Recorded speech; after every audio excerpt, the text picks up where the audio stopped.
Hey everyone, thanks for joining me today. And today we're going to be talking about the deservability treatment. This is something that I learned years ago, and I hope you add it to your morning self-care practice. If you don't have one, it's just spending a few minutes in the morning doing a little bit of self-care so you can go out throughout your day feeling filled up and in charge.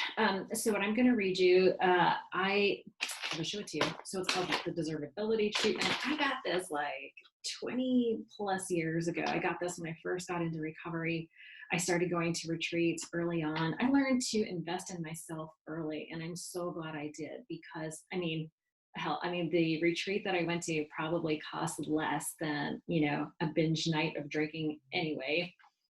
But the information that I got on that retreat has served me since then. And I think about what my life would have been like if I hadn't got all that information early in recovery, because it's been a long time, right? How would my life have been different had I not got the information that changed my thinking, right?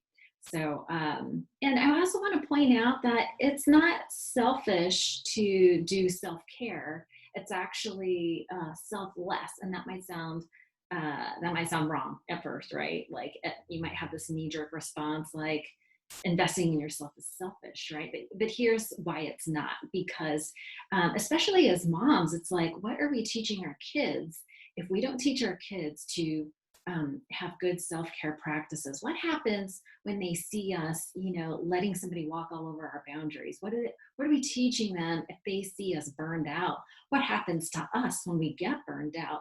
I don't know about you, but many times, I have regrets about times when I was, running the kids around making dinner and they're being loud or whatever. And I say things that I regret or in a way that I regret. And I've gone to my kids many times to apologize, to be like, I am so sorry. Um, I was angry, I was tired, I was hungry. Those are all excuses based in a lack of self care, right? We all do it. Nobody's going to be perfect, right? All those things are going to happen. But the goal is to practice self care, because when we get our needs met, we don't respond that way. We don't get as angry. There's that old saying, halt, stop, if you're hungry, angry, lonely, or tired, right? And so that's what we need to teach our kids. This is not stuff that is taught in school, and this is something that we learn from our parents. And we need to teach our kids by example. So I'm going to read you this deservability treatment. Please forgive me. I'm new to this little YouTube thing. Sorry if I have to break eye contact. But add this to your morning routine. I'll leave a PDF on my website too. You can go to odatchat.com, and I could probably leave a link here too. Okay, total amateur at this YouTube stuff. Okay, but here we go. This is called the deservability treatment. Okay, when you listen to this, take a deep breath, close your eyes if you can, and just listen to my voice. And try to take this in. Don't judge. Don't listen to that inner critic. Just set that aside for now. I am deserving. I deserve all good. Not some, not a little bit, but all good. I now move past all negative, restricting thoughts. I release and let go of the limitations of my parents. I love them and I go beyond them. I am not their negative opinions, nor their limiting beliefs. I am not bound by any of the fears or prejudice of the current society I live in. I no longer identify with a limitation of any kind. In my mind, I have total freedom. I now move into a new space of consciousness where I am willing to see myself differently. I am willing to create new thoughts about myself and about my life. My new thinking becomes new experiences. I now know and affirm that I am at one with the prospering power of the universe. As such, I now prosper in a number of ways. The totality of possibilities lies before me. I deserve life, a good life. I deserve love, an abundance of love. I deserve good health. I deserve joy and happiness.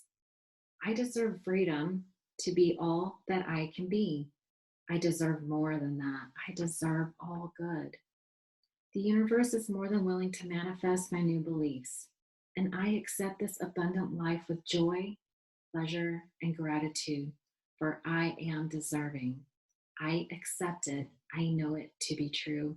And what I know for sure is that anything that blocks me from receiving this are just a manifestation of limiting beliefs that are instilled in us when we're children by our parents. Maybe our parents were well meaning, maybe they didn't have all the information, maybe we had abusive parents. But what I know for sure is that the good is already inside you and you deserve it. And the only thing blocking it are these negative beliefs. And that is, it's like the sky is always brilliantly blue, but sometimes all we can see are the clouds in front of it.